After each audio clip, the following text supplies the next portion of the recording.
हाय दोस्तों, जब industrial plant में हम लोग वर्क करते हैं तो कभी न कभी किसी मोटर को फॉरवर्ड डायरेक्शन मीन्स क्लॉकवाइज और reverse direction means anti clockwise दोनों दिशाओं में घुमाने की जरूरत पड़ती है।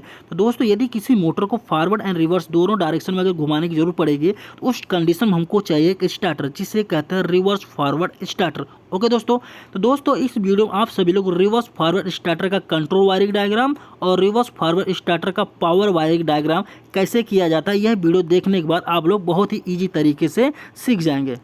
तो दोस्तों ज़्यादा देर न करते हुए वीडियो को आगे बढ़ाते हैं। दोस्तों अगर यदि पहले पावर डायग्राम को आप लोग करके बताते हैं। तो दोस्तों पावर वायरिंग डायग्राम करने के लिए हमको 4 चीज़ की जरूरत पड़ेगी, जिसमें चाहिए एक 3 पोल के MCB, 2 ठो चाहिए हमको कॉन्टेक्टर, और तीसरा चाहिए हमको एक ओवरलोड रिले, और चौथा वह मोटर चाहिए जिसको हमको रिवर्स और फॉरवर्ड दोनों डायरेक्शनों में चलाना है। ओके दोस्तों जिस कॉन्टेक्टर से हमको मोटर को फॉरवर्ड डायरेक्शन में चलाया जाएंगे उसको कहेंगे फॉरवर्ड कॉन्टेक्टर, और जिस कॉन्टेक्टर से मोटर को रिवर्स डायरेक्शन में चलाएंगे उसको कहेंगे रिवर्स कॉन्टेक्टर। ओके दोस्तों, चलिए अब इसका कनेक्शन करते हैं।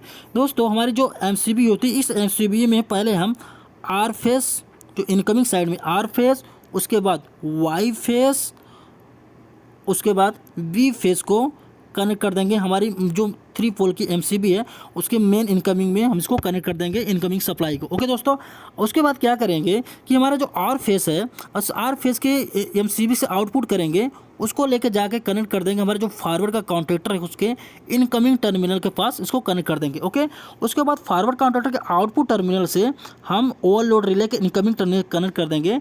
फिर ओवरलोड रिले के आउटपुट टर्मिनल से एक रेड फेस का वायर निकाल के कनेक्ट कर देंगे हमारी जो मोटर है उस मोटर के टर्मिनल बॉक्स में। ओके दोस्तों, ये तो मेरा R फेस कनेक्शन हो गया।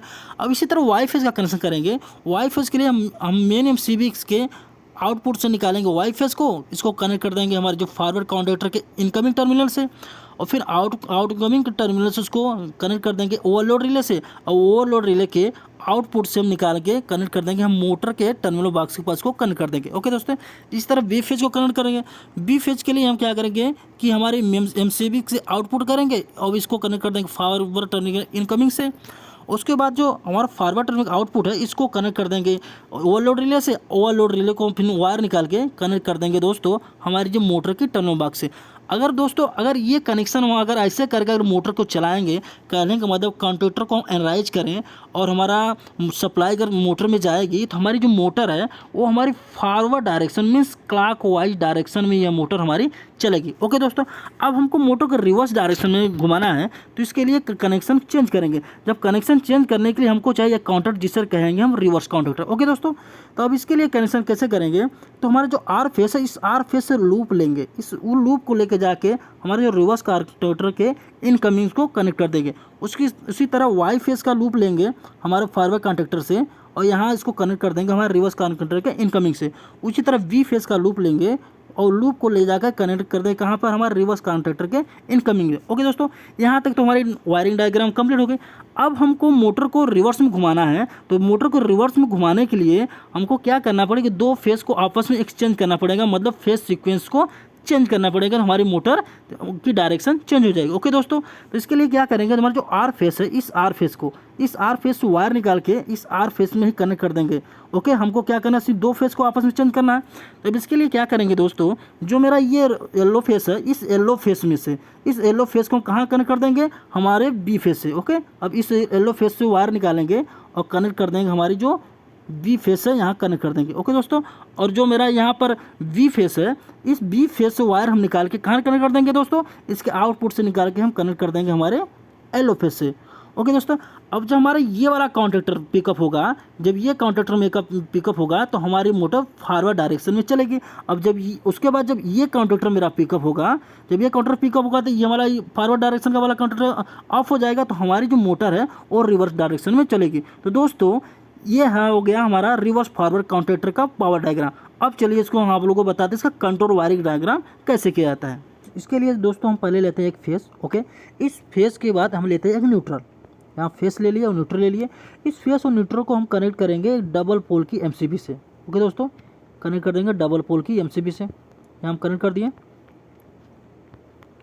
उसके बाद दोस्तों हम जानते हैं हमारा जो न्यूट्रल होता है, ये न्यूट्रल हमारे हर काउंटेक्टर के कॉइल को भी जाएगी, और उसके बाद हमारे हर जो काउंटेक्टर का इंडिकेशन लैंप है उस इंडिकेशन लैंप को हमारा न्यूट्रल कनेक्ट हो जाएगा। ओके दोस्तों, इसलिए इस न्यूट्रल को ले लिए कॉमन।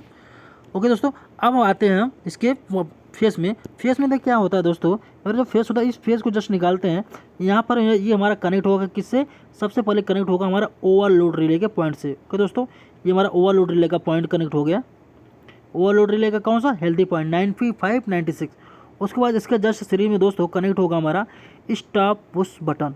स्टॉप पुश बटन मेरा एनसी रहता है, इसलिए इसको एनसी बना लेते हैं। ये हो गया मेरा stop push button, stop push button. Okay दोस्तों, उसके बाद इसके जस्ट सीरीज में इसको वायर निकालेंगे, इसको दो भाग में डिवाइड करेंगे। ओके दोस्तों, इसको दो भाग में डिवाइड करेंगे। एक भाग में जो हमारा भाग रहेगा ये हमारा कनेक्ट होगा हमारा जो फॉरवर्ड का स्टार्ट बटन है, इस फॉरवर्ड के स्टार्ट बटन को यहाँ पर से कनेक्ट कर देंगे। ये हमारा रहता है एन ओ। जब इसको फॉरवर्ड के स्टार्ट बटन को जो हम प्रेस करेंगे तो ये बनेगा एन सी, तो हमारा फॉरवर्ड काउंटेटर ऑन होगा।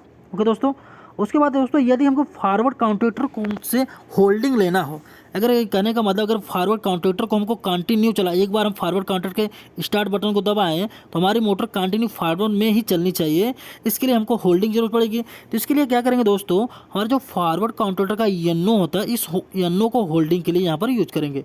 दोस्तों यहाँ पर एनओ को होल्डिंग के लिए यूज कर लिए। ओके, उसके बाद दोस्तों हमारा इसके जस्ट सीरीज में कनेक्ट करेंगे हमारा जो रिवर्स काउंटेटर का जो एनसी रहता है, इस रिवर्स काउंटेटर के एनसी को हम यूज करेंगे किसके सीरीज में, हमारा फॉरवर्ड काउंटेटर के कॉइल के जस्ट सीरीज में इसको यूज करेंगे। ओके दोस्तों, उसके बाद इसके जस्ट सीरीज में दोस्तों हमारा रहेगा फॉरवर्ड काउंटेटर का कॉइल, ओके, जिसको ऊपर से फेज मिल रहा है और नीचे से इसको कनेक्ट कर देंगे न्यूट्रल से। ओके दोस्तों, और हमारा जो होल्डिंग इसको थोड़ा कंप्लीट कर लेते हैं, ये होल्डिंग कंप्लीट हो गई। उसी तरह दोस्तों अब हम आते हैं यहाँ पर हमारा जो रिवर्स काउंटेटर, इस रिवर्स काउंटेटर के यहाँ पर सबसे पहले हम बनाते हैं अब रिवर्स काउंटेटर का स्टार्ट बटन। यहाँ से जैसे हम रिवर्स काउंटेटर का स्टार्ट बटन को दाबेंगे हमारा काउंटेटर स्टार्ट हो जाएगा, हमारी मोटर रिवर्स में चलेगी। ओके दोस्तों, अब इसी तरह अगर हमको रिवर्स में क्या करने का मतलब होल्डिंग चाहिए, अगर रिवर्स काउंटेटर में हमको होल्डिंग चाहिए तो इसके लिए क्या करेंगे, इसके जस्ट पैरेलल में दोस्तों रिवर्स काउंटेटर का हमारा जो एनओ रहेगा उस एनओ को यहाँ पर होल्डिंग के लिए यूज करेंगे। ओके दोस्तों, कहने का मतलब जब एनओ को होल्डिंग के लिए यूज करेंगे तो जब हमारा काउंटेटर पिकअप होगा तो एनओ एनसी बन जाएगा, तो हमारी सप्लाई दोस्तों यहाँ से पास होके चलिएगी। ओके दोस्तों, ये होल्डिंग का काम करेंगे। इसी तरह दोस्तों अब इसके जस्ट सीरीज में हमारा कनेक्ट होता है हमारा फॉरवर्ड का एनसी। इसके जस्ट सीरीज में क्या करना है, हमारा फॉरवर्ड का एनसी। उसके बाद इसके जस्ट सीरीज में दोस्तों हमारी कॉयल के कनेक्ट होगा, ये हमारी हो गई कॉयल, हमारे रिवर्स की हो गई कॉयल, ऊपर से इसको फेस मिल गया, नीचे से इसको कनेक्ट कर देंगे न्यूट्रल से।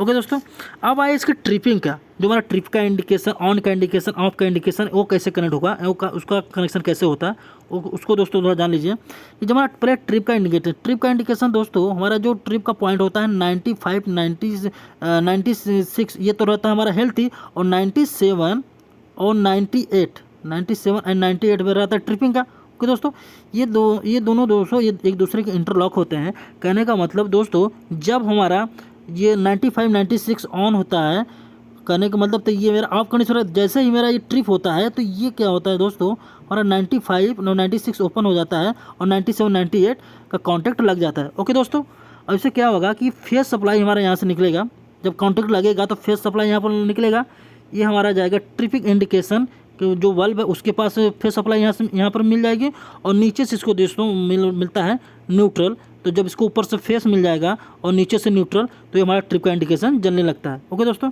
अब ये हम देखते हैं कि फॉरवर्ड और रिवर्स का इंडिकेशन कैसे लगेगा। देखो इसके जस्ट दोस्तों पैरेलल में क्या करेंगे, हम फॉरवर्ड का जो एनओ यूज करेंगे, क्योंकि एनओ यूज का करने का मतलब जब फॉरवर्ड का काउंटर ऑन होगा तो ये एनओ मेरा एनसी बन जाएगा। जब एनसी बनेगा तो सप्लाई बाईपास होकर आगे निकलेगी, और इसके सीरीज में हमारा ये बल्ब कनेक्ट है। ओके, ये हमारा कौन सा बल्ब है, फॉरवर्ड का बल्ब कनेक्ट है, और नीचे से दोस्तों हमारा न्यूट्रल मिल जाए, ऊपर से फेस मिल गया यहाँ से और नीचे से मिल गया न्यूट्रल, तो हमारा फॉरवर्ड का इंडिकेशन ग्लो करेगा जब हमारा फॉरवर्ड काउंटेक्टर ऑन होगा। उसी तरह हमारा रिवर्स का काउंटेक्टर, और रिवर्स के काउंटर में क्या है, रिवर्स का ये हमारे एनओ यूज करेंगे। एनओ का मतलब आपको जैसे बताएं कि जब रिवर्स का काउंटेक्टर ऑन होगा तो ये एनओ हमारा बनेगा एनसी, तो एनसी बनेगा तो ऊपर से फेस बाईपास होकर यहाँ निकलेगा, पास होकर यहाँ पर चला आया। ओके, यहाँ पर हमारा फॉरवर्ड का काउंटेक्टर का लैंप है, और नीचे से इसको मिल गया हमारा न्यूट्रल। जैसे न्यूट्रल मिलेगा तो ये दोस्तों क्या होगा कि हमारा ग्लो करेगा। ओके दोस्तों ये था हमारा फेस था, ये हमारा न्यूट्रल था। एक चीज़ यहाँ बता देते हैं कि ये फॉरवर्ड के काउंटेक्टर के जस्ट सीरीज में हमारा रिवर्स का एनसी यूज होता है, और रिवर्स काउंटर के जस्ट सीरीज में हमारा फॉरवर्ड का एनसी यूज होता है। तो ये क्यों यूज होता है इसको बता देते हैं दोस्तों। ये इसलिए यूज होता है कि फॉरवर्ड के एजेंसी और रिवर्स की एजेंसी को आपस में इंटरलॉक करते हैं। कहने का मतलब जब हमारा रिवर्स को हम ऑन करें तो रिवर्स काउंटर ऑन होने के बाद जब हमारी मोटर रिवर्स में चले तो उस कंडीशन हमारा फॉरवर्ड का काउंटर के जब स्टार्ट वाला जो बटन है अगर इसको प्रेस करेंगे तो उस कंडीशन में भी हमारा फॉरवर्ड का काउंटर ऑन नहीं होना चाहिए। ओके, ऐसा क्यों होगा जब दोस्तों देखिए यहाँ पर जब रिवर्स का हम जो स्टार्ट बटन को दाबेंगे, जैसे दाबेंगे तो ये हमारा रिवर्स का एजेंसी है। जब रिवर्स का एजेंसी रहेगा तो ये एनओ हो जाएगा। जब ये एनओ हो जाएगा तो यहाँ सप्लाई ब्रेक हो जाएगी। जब फॉरवर्ड का हम बटन को यहाँ पर प्रेस करेंगे स्टार्ट वाले बटन के तो भी सप्लाई मेरा यहाँ पर आके ही रुकेगी, इसके क्रॉस नहीं करेगी। ओके, जब क्रॉस ही नहीं करेगी तो हमारा फॉरवर्ड का कॉन्टैक्टर ऑन ही नहीं होगा। और दोस्तों मान लो किसी भी कारणवश एनी रीजन मान लीजिए फॉरवर्ड का कॉन्टैक्टर और रिवर्स का कॉन्टैक्टर दोनों एक साथ अगर ऑन हो जाए तो उस कंडीशन में क्या होगा कि सप्लाई हमारा 440 हो जाएगी, मीन शॉर्ट सर्किट हो जाएगा। ओके दोस्तों, जब शॉर्ट सर्किट हो जाएगा उस कंडीशन में क्या होगा, बहुत बड़ा प्रॉब्लम क्रिएट हो सकता है। अगर दोस्तों हमारी जो एमसीबी है, अगर एमसीबी अगर अच्छी कंडीशन में है, प्रॉपर वर्क कर रही है तो एमसीबी हमारी ट्रिप होगी। यदि एमसीबी हमारी ट्रिप नहीं हुई उस कंडीशन में क्या होगा, शॉर्ट सर्किट हो जाएगा। इसीलिए दोस्तों रिवर्स काउंटैक्टर के एजेंसी से फॉरवर्ड काउंटैक्टर एजेंसी को आपस में इंटरलॉक करते हैं। इसलिए हमारा दोनों काउंटैक्टर है एक साथ पिकअप नहीं हो सकते। इसीलिए जब हमारा रिवर्स का काउंटैक्टर ऑन रहेगा तो फॉरवर्ड का ऑन नहीं हो सकता, जो फॉरवर्ड का ऑन रहेगा तो रिवर्स का ऑन नहीं हो सकता। ओके दोस्तों, तो दोस्तों आई होप कि यह वीडियो आप लोगों को अच्छे से समझ आ गया होगा। ये रिवर्स काउंटर का कंट्रोल और पावर दोनों बहुत इजी तरीके से समझाया हूँ। आई होप का भी ये वीडियो आप लोगों को पसंद आया होगा। दोस्तों यदि वीडियो आपको पसंद आए प्लीज़ वीडियो को लाइक कीजिए और चैनल पर नया विजिट किए तो प्लीज़ चैनल को सब्सक्राइब भी कीजिए। ओके दोस्तों, आज के लिए बस इतना ही, मिलते हैं नेक्स्ट टॉपिक के लिए, तब तक के लिए धन्यवाद, जय हिंद।